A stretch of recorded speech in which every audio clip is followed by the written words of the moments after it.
ہم نے پرتھوی راج چوہان کو زندہ زندہ باندھ کر تمہارے حوالے کر دیا. یہ ہے غریب نواز.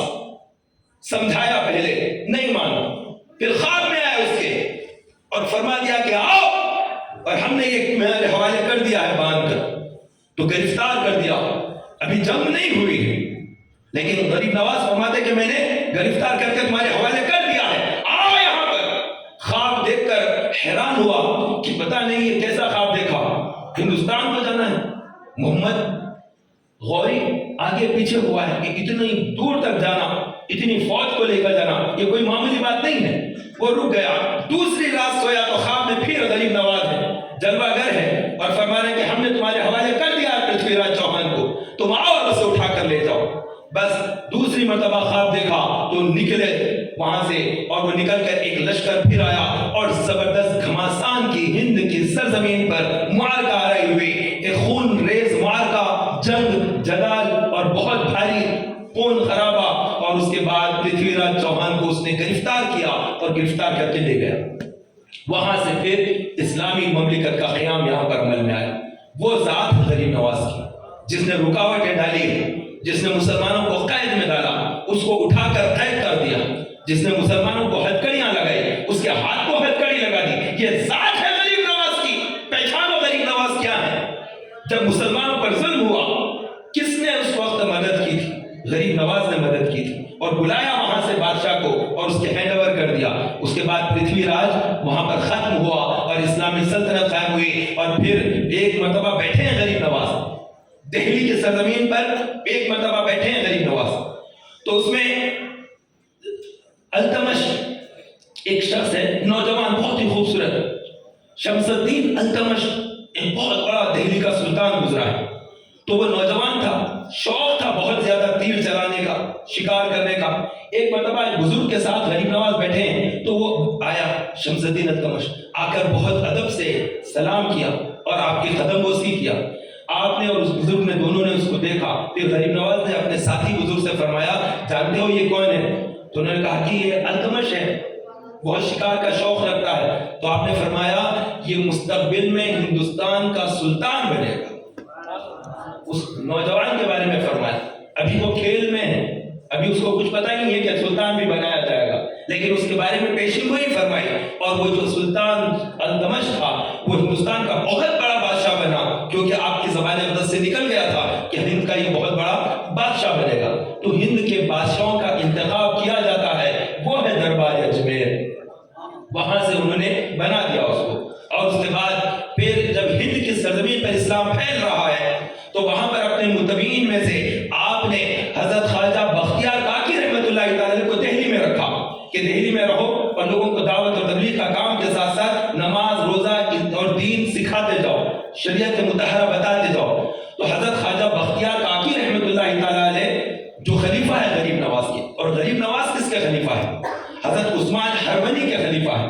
ہرون کے رہنے والے عثمان ہرونی, ہارونی کہتے ہیں بعض لوگ, غلط ہے, ہرونی لوگ. تو ہرونی کے آپ خلیفہ ہیں, اور انہی کے ساتھ حج بیت اللہ بھی کیا, مدینے کی حاضری بھی غریب نواز نے انہی کے ساتھ پوری کی. اور پھر جب واپس آئے اور یہاں پر آ کر ٹھہرے, اس کے بعد کی جو زندگی ہے بہت جدا گانا. اور حضرت خواجہ بختیار کاکی دہلی میں ہے, اور التمش آپ کے ہاتھ پر بیعت ہوا, غریب نواز کے چاہنے والا ہے, اور یہاں پر بیعت ہوا ہے. اور اس کے ساتھ ہی پھر وقت ایسا گزرا التمش کا کہ وہ التمش ہر وقت اپنے پیر و مرشد کی محبت میں کہتا کہ آپ کو ہی دیکھنا چاہتا ہوں, آپ ہی سے ملاقات کے لیے آنا چاہتا ہوں. تو آپ نے کہا کہ ٹھیک ہے, میں ہی یہاں پر آ جاتا ہوں. اس کے بعد ہوا کہ آپ نے فرمایا کہ تو سلطنت کو چھوڑ کر میرے پاس نہ آ جا, بلکہ اگر تو ہٹ جائے گا تو ظالم لوگ حکمرانی کریں گے, لہذا حکمرانی تجھی کو کرنا ہے, اور میں تجھ سے ملاقات کرتا رہوں گا. وقت گزرا اور حضرت خواجہ بختیار کاکی رحمۃ اللہ علیہ ضعیف ہو گئے, داڑھی سفید ہو گئی, ذوف آ گیا, اور ہاتھ میں لاٹھی آ گئی. اور اس ایسے ہی عالم میں ایک مرتبہ دربار سجا ہے, التمش کا دربار سجا ہوا ہے دہلی میں, اور بہت سے حاسدین بھی ہیں خواجہ بختیار کاکی رحمۃ اللہ علیہ کی. اور دربار کے اندر ایک آنے والی آئی اور روتے چیختے چلاتے اپنے سر کو پیٹتے ہوئے داخل ہوئی اور کہنے لگی میں تباہ ہو گئی, میں برباد ہو گئی, چلانے لگی. تو التمش نے کہا کہ کون ہے, کیا فریاد ہے اس کی, سناؤ, یہ دربار ہے ہمارا, تمہیں انصاف دیا جائے گا۔ تو آ کر کہنے لگی کہ تم کیسے انصاف دو گے کہ مجھے یہ شک ہو رہا ہے۔ کہا کہ تم کس بنیاد پر شک کرتی ہو؟ میں نے ہر وقت نبی کی سنت پر عمل کیا ہے، میں نے کبھی کسی پر ظلم ہونے نہیں دیا، انصاف ہوگا، تم بتاؤ کیا بات ہے۔ تو گود میں بچہ ہے 2 ماہ کا، لے کر روتے روتے کہنے لگی تم جانتے ہو یہ بچہ کس کا ہے؟ تو اب دل سنبھال کر سن لو کہ یہ بچہ کسی اور کا نہیں، تم جس سے بیعت ہوئے ہیں، جو تمہارے پیر و مرشد ہے حضرت خواجہ بختیار کاکی، ہاں انہی کا یہ ناجائز بیٹا ہے۔ اگر اتنا بڑا الزام اس عورت نے آ کر لگایا، یہ دربار ہے دہلی کا، اور اس دربار کے اندر اتنا بڑا الزام خواجہ بختیار کاکی رحمت اللہ علیہ پر لگا، اور التمش کے ہوش اڑ گئے۔ بادشاہ کی بات ہی نہیں نکل رہی منہ سے، کیا بولے تو کیا بولے۔ وہ پوچھنے لگا تم سمجھتی ہو کہ تم کیا کہہ رہی ہو؟ تم جانتی ہو کہ تم کیا کہہ رہی ہو؟ اس نے کہا کہ میں خوب جانتی ہوں، میں جو کہہ رہی ہوں میں یہی کہہ رہی ہوں۔ پھر پلٹا کر اس نے نام لیا، یہی حال تھا اس کا۔ اور بہت سے درباری تھے، کہنے لگے کہ اب آپ کیا فیصلہ کرتے ہیں؟ آپ نے کہا کہ میں حضرت تک بات پہنچا دوں گا۔ یہی بات ہوئی، اور کہا کہ آج کا دربار ختم، کیونکہ بادشاہ کو کوئی چیز سوجھ نہیں رہی تھی۔ وہ جس سے محبت کرتا ہے اسی کے اوپر اتنی بڑی انگلی اٹھ گئی۔ ہاتھ اٹھایا، اٹھا کر اللہ کی بارگاہ میں عرض کرنے لگا بادشاہ، اے اللہ تو نے مجھے جن کے صدقے میں مسجدوں میں بھیج دیا، آج انہی کے اوپر اتنی بڑی انگلی اٹھی ہے، میری تو ہی مدد فرما، مجھے کچھ سکھائی نہیں دیتا۔ پھر اس نے آ کر بھیج دیا آدمی کو کہ جاؤ جا کر یہ بات پہنچا دو۔ خواجہ بختیار کاکی رحمت اللہ علیہ کو بات پہنچا دی گئی۔ دہلی کے اندر آپ اپنے جھوپڑ میں ہیں، اور وہاں یہ بات آ کر کسی نے بتا دی، اور دربار میں پیشی ہے، آنے کے لیے کہہ دیا۔ دوسرے دن پیشی ہے اور وہاں پر آ رہے ہیں۔ خواجہ بختیار کاکی دربار میں ہاتھ سے لاٹھی ٹیکے ہوئے، جھکے ہوئے، عمر کے حصے میں پہنچے ہوئے، چلتے چلتے خراما خراما آ رہے ہیں کہ اتنا بڑا الزام میرے پاک دامنی پر لگ گیا ہے۔ آنکھوں سے اشک بھی جا رہے ہیں، اور پھر اس طرح سے آ رہے ہیں۔ حاسدین نے بہت بڑا کھیل کھیل دیا، دشمنوں نے بہت بڑا ظلم کر دیا، اور حاسدین نے سکھاوا دے کر پیسے کھلا کر عورت کو تیار بھی کیا، الزام بھی لگوا دیا، بادشاہ کے سامنے بلوا بھی دیا۔ سارے کھیل پورے مکمل ہو گئے۔ اب آ رہے ہیں خواجہ بختیار کاکی۔ آنے کے بعد جیسے ہی دربار میں داخل ہوئے، التمش کھڑا ہو گیا، اور آپ نے فرمایا کہ اے بادشاہ سلامت، آپ بیٹھ جاؤ۔ ابھی آپ کیوں کھڑے ہو؟ آپ ایک پیر کا استقبال کے لیے مت کھڑو، آپ ایک مجرم کی سنائی کے لیے بیٹھے ہو۔ کیسے ایک مجرم کو جس کو لایا جائے، ایک ملزم جس کو بنایا گیا، اس ملزم کے لیے تو بادشاہ خود ہی کھڑے ہونا چاہیے۔ میں ملزم ہوں، ابھی تمہارے لیے یہی اچھا ہے کہ تم بیٹھ جاؤ۔ سب کے سب بیٹھ گئے، اور اس کے بعد پھر آپ کو آ کر یہ بات پوچھائی گئی۔ آپ نے پوچھا ہے کوئی گواہ ہے؟ جب یہ الزام لگایا گیا کہ 2 ماہ کا بچہ ناجائز اولاد تمہاری ہے، تو خواجہ بختیار کاکی رحمت اللہ علیہ نے دربار میں پوچھا کہ تم عورت تو یہ بتا کہ تیرے پاس کوئی گواہ ہے؟ تو اس نے کہا کہ گواہ موجود ہے۔ کہاں ہے میرے گواہ؟ 4 مسلمان کھڑے ہو گئے گواہی دینے کے لیے، جھوٹی گواہی دینے کے لیے۔ 4 آدمی کھڑے ہو گئے کہ ہاں ہم نے آپ کو جاتے ہوئے دیکھا، ہم نے رات کے حصے میں آپ کو اس گھر میں جاتے ہوئے دیکھا، ہم نے اس گھر سے نکلتے ہوئے دیکھا۔ تو مال کی محبت میں، پیسے کی محبت میں گواہ بکتے ہیں، جھوٹ پر تیار ہوتے ہیں، اسی قسم کی گواہی ہو گئی۔ اور اس کے بعد وہ حالات کو دیکھ کر حضرت خواجہ بختیار کاکی حیران ہوئے۔ موبائل بند کر لیجیے اپنے۔ تو خواجہ بختیار کاکی رحمت اللہ تعالیٰ علیہ حیران ہوئے کہ یہ کیا بات ہے، اس طرح کے جھوٹے گواہ بھی تیار ہے میرے خلاف میں۔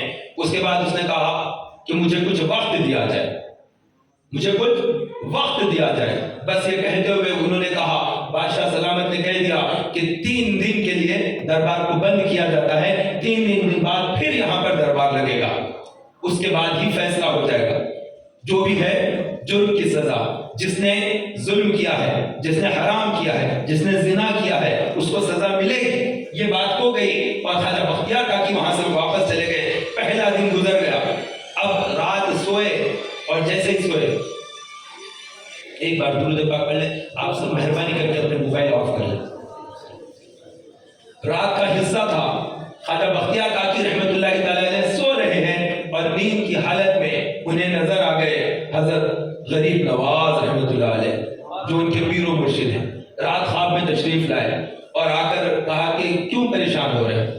کہا کہ میں بہت پریشان ہوں، اتنا بڑا الزام میری ذات پر لگ گیا ہے، اور مجھے سزا کی بات آ رہی ہے، اور مجھ پر اس بڑھاپے میں گھر سے نکلنا جہاں مشکل ہے، مسجد کو بڑی مشکل سے خطامہ جاتا ہوں، لیکن دربار میں جانا پڑتا ہے، چھڑی لے کر جاتا ہوں، ہاتھ ٹیک ٹیک کر، چھڑی ٹیک ٹیک کر، جھکا ہوا کمر، سفید داڑھی کے ساتھ، یہ الزام اتنے لگے ہوئے، دربار بادشاہ میں جا رہا ہوں، دہلی میں اس حالت سے گزر رہا ہوں۔ آپ نے فرمایا کہ حوصلہ رکھ، میں آ رہا ہوں، بس آپ انتظار میں ہیں کہ وہ آ رہے ہیں، میرے مرشد آ رہے ہیں، میرے پیر آ رہے ہیں، میرے رہبر آ رہے ہیں، غریب نواز آ رہے ہیں، اجمیر سے دہلی آ رہے ہیں، بس اسی امید کے اوپر ہے کہ آئیں گے، اب آئیں گے، آئیں گے۔ 3 دن کا وقت دیا گیا ہے، اور وقت جب ختم ہو رہا، مغرب کا ٹائم تھا کہ نماز پڑھ رہے ہیں، تو غریب نواز کے لیے بے چین خواجہ بختیار کاکی نماز کے لیے ٹھہرے ہیں، اور نماز شروع ہو گئی مغرب کی، اب تیسرا دن ہے، اور جیسے امام نے سلام پھیرا اور اس کے ساتھ ہی غریب نواز کی طرف پلٹ کر دیکھ رہے کہ آئے کہ نہیں آئے،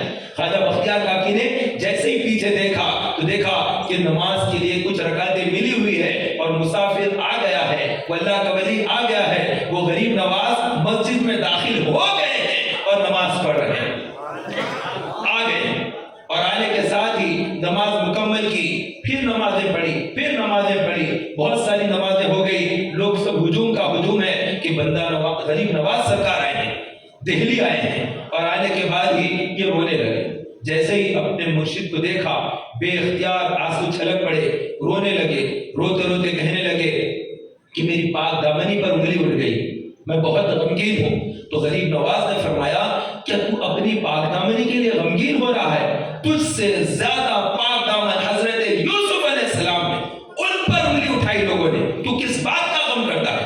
ام المومنین عائشہ صدیقہ رضی اللہ عنہا پر انگلی اٹھائی لوگوں نے، تو کس بات کا غم کرتا ہے؟ تو وہ کہنے لگے سن کر کہ مجھے ڈھارس بن گئی، مرشد کو دیکھا تو آنسو چھلک پڑے، اور پھر یہ بات سنی، ڈھارس بن گئی، فرمایا کہ میں آ رہا ہوں دربار میں، بات کریں گے وہیں پر دربار۔ دوسرے دن جب دربار لگا صبح میں، آئے ہیں، ملزم کو لایا گیا، خواجہ بختیار کاکی کو لایا گیا، دہلی کے اتنے بڑے اللہ کے ولی حضرت خواجہ بختیار کاکی رحمۃ اللہ علیہ لکڑی ٹیکے ہوئے آ رہے ہیں ملزم، اور ان کے پیچھے آ گئے ہیں سرکار غریب نواز رحمۃ اللہ تعالیٰ علیہ، اور آنے کے بعد جب الزام لگا رہے کہ وہ خاتون سب کے سب ٹھہرے ہوئے ہیں، غریب نواز کو سلام کر رہے ہیں، آپ نے کہا کہ سب بیٹھ جائیں، اس خاتون سے پوچھا کہ کیا تو کہتی ہے کہ ایسا ہوا ہے؟ اس نے کہا کہ ہاں ایسے ہی ہوا۔ گواہوں سے پوچھا کیا تم نے دیکھا ہے؟ چاروں گواہوں نے پھر سے کہا کہ ہاں ہم نے دیکھا۔ تو اس وقت جب وہ کہہ رہے تھے، التمش سلطان جلال میں آیا اور کہنے لگا اگر کسی کی گواہی جھوٹی ثابت ہوئی میں گردن مار دوں گا، گواہوں کو میں صاف صاف بتا رہا ہوں، دربار کے اندر جھوٹی گواہی قبول نہیں کی جائے گی۔ بس یہ بات تھی، لیکن وہ ٹھیک تھے اپنی بات پر، وہ بھی چاروں قائم ہیں، اور وہاں پر خواجہ بختیار کاکی بھی کہہ رہے کہ میں بے گناہ ہوں، میرے مجھ پر الزام جھوٹا ہے، لیکن ان کے پاس گواہ نہیں ہے، اور 4 گواہ پر شریعت مطہرہ میں حکم صادر ہو جاتا ہے، اور وہ 4 جھوٹے گواہ تیار کر چکے ہیں۔ ایسی حالت میں اب کوئی اور گواہ نہیں ہے، کوئی راہ نہیں ہے، سرکار غریب نواز اس عورت کے پاس آئے، پھر بچے کے پاس آئے، اور بچے کے پاس آ کر اسے دیکھا، دیکھنے کے بعد فرمایا اے اللہ یہ تو کمسن ہے، یہ تو 2 ماہ کا بچہ ہے، تو نے مریم کے لیے گواہی دی تھی عیسیٰ علیہ السلام سے، اے اللہ آج میرا ایک خاص ہے، میرا مرید ہے، تیرا خاص بندہ ہے، اس کے لیے بچے سے گواہی دلا دے، آج تو گواہی دلا، اللہ گواہی دلا اس بچے سے۔ بچے کی طرف دیکھنے لگے اور پھر اللہ سے فریاد کرنے لگے کہ گواہی چاہیے مجھے، اسی بچے سے گواہی چاہیے، اس کے پاس کوئی اور گواہ نہیں ہے، اس کے پاس گواہ نہیں ہے، اس کے پاس 4 گواہ ہیں، مجھے ایسا گواہ چاہیے، یہی بچہ گواہ چاہیے، یہ کہنا تھا۔ بچہ جھڑجھڑی لیا، ماں کی گود سے اٹھ کر بیٹھا اور سلام کرنے لگا غریب نواز کو، اور السلام علیکم۔ جب غریب نواز کو سلام کیا، اس کے ساتھ ہی کہنے لگا میری ماں جھوٹ بول رہی ہے، 4 گواہ جھوٹے ہیں، یہ ان کی اولاد نہیں ہوں، میں خواجہ بختیار کاکی کی اولاد نہیں ہوں، میرا خون یہ نہیں ہے، وہ جو دربار میں وہاں بیٹھے ہوئے ہیں وہ میرا باپ ہے، جو دربار میں بیٹھا ہوا ہے بادشاہ کے قریب میں، اسی کے کہنے پر یہ ساری چیزیں ہوئی۔ گواہی اس سے بڑھ کر اور کیا ہوتی، بس یہ کہنا تھا۔ غریب نواز کی طرف لوگ لپک کر آنے لگے، سارے دربار، التمش کا جلال بڑھ گیا، کہ یہ کیا جھوٹی گواہی چل رہی تھی اور کیسے غریب نواز